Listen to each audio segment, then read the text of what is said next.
आगे बढ़ेंगे और अब बात करेंगे। सऊदी अरब ने तबलीगी जमात पर बैन लगाया है। इसके साथ ही अब भारत में दारुल उलूम और देवबंदी उलूम इसका विरोध कर रहे हैं। उनका कहना है कि तबलीगी जमात पर बेबुनियादी आरोप जो है वो लगाए गए हैं। इसके साथ ही सऊदी सरकार को फैसले पर विचार फिर से करना चाहिए।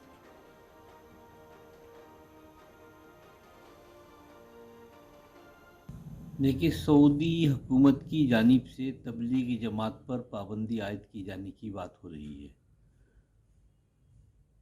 वो उसको गुमराहकुन करार देना चाहती है। दारुल देवबंद ने इसकी मजम्मत की है, इसको कंडम किया है और हुकूमत सऊदी से मुतालबा किया है कि वो अपने फैसले पर नज़रसानी करे, रिवीजन करे और इस अंदाज का काम न करे। ऐसे लोगों को दीन की बातें बतलाई जा रही हैं, इस्लाम की तरफ बुलाया जा रहा है, अच्छे कामों के करने का हुक्म किया जा रहा है, बुरे कामों से रोका जा रहा है। ऐसी जमात के ऊपर पाबंदी लगाना यह निहायत गलत है। तो सऊदी सरकार को, वहां के हुकूमत को चाहिए कि जो उन्होंने फैसला लिया है इस फैसले पर नजरसानी करे और अपने फैसले को वापस ले।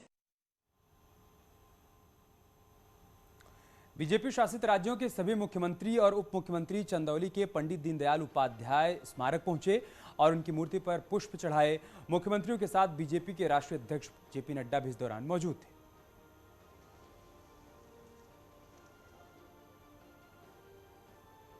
एक तरीके से सस्पेंस बना हुआ है, किस तरीके से उनकी संदेहास्पद स्थिति में उनका जीवन लीला समाप्त हुई, लेकिन हमारे करोड़ों कार्यकर्ता उनसे प्रेरणा लेते हैं।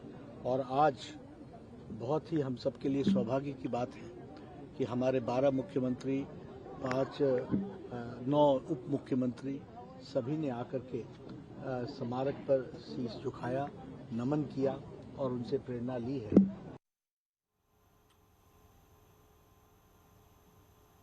और बीजेपी शासित राज्यों के सभी मुख्यमंत्री जो है वो कल अयोध्या के दौरे पर रहेंगे। इस दौरान सभी सीएम रामलला और हनुमानगढ़ी समेत अयोध्या के तमाम मंदिरों में दर्शन करेंगे। उनके साथ ही प्रदेश के सभी मुख्यमंत्री सीएम योगी आदित्यनाथ भी मौजूद रहेंगे। मुख्यमंत्रियों के दौरे को देखते हुए प्रशासन तैयारियों में जुटा हुआ है। मुख्य सचिव आर के तिवारी अयोध्या पहुंचे और उन्होंने राम की पैड़ी और सरयू घाट का निरीक्षण कर व्यवस्थाओं का जायजा भी लिया।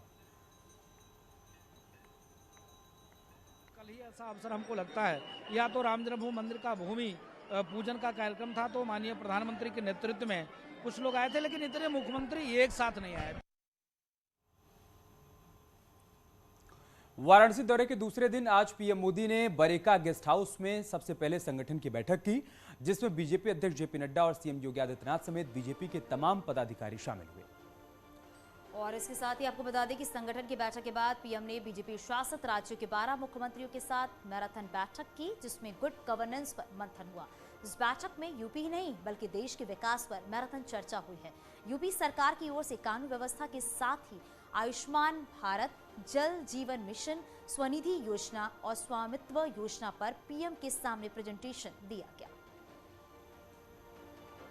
कारण ये बीच में ये क्रम थोड़ा अवरुद्ध हो गया था, अब फिर से ये क्रम शुरू हुआ है और आदरणीय प्रधानमंत्री जी इस कार्यक्रम में रहते हैं, तो उसमें हम लोग भारतीय जनता पार्टी द्वारा अपने मुख्यमंत्रियों के साथ मिलना और कार्यक्रमों के बारे में चर्चा करना ये हम करते हैं। और हमारा गुड गवर्नेंस सेल आपको शाम तक एक प्रेस नोट देगा इस विषय पर। और बैठक के बाद प्रधानमंत्री नरेंद्र मोदी वाराणसी के उमराहा स्वरवेद पहुंचे, जहां पर उन्होंने विहंगम योग के 98वें वार्षिक उत्सव को संबोधित किया। प्रधानमंत्री ने सदगुरु सदाफल देव की प्रतिमा पर फूल चढ़ाकर उनको नमन किया। बाद में पीएम ने पूरे महामंदिर धाम का निरीक्षण किया और वहां के पुजारियों से मंदिर की खासियत की जानकारी भी ली। पीएम ने कहा कि कल काशी ने बाबा विश्वनाथ के मंदिर का स्वागत किया और आज यहां विहंगम योग संस्थान का आयोजन है।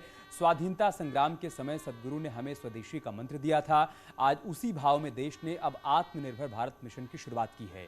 पीएम ने कहा कि वाराणसी में हर तरह का बदलाव हुआ है।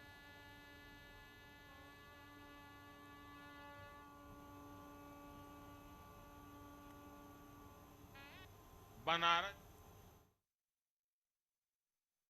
मुश्किल समय में भी भारत की पहचान के कला के, उद्यमिता के बीजों को सहेज कर रखा है। जहां बीज होता है, वृक्ष वहीं से विस्तार लेना शुरू करता है। और इसलिए आज जब हम बनारस के विकास की बात करते हैं, तो इससे पूरे भारत के विकास का रोड मैप भी बन जाता है।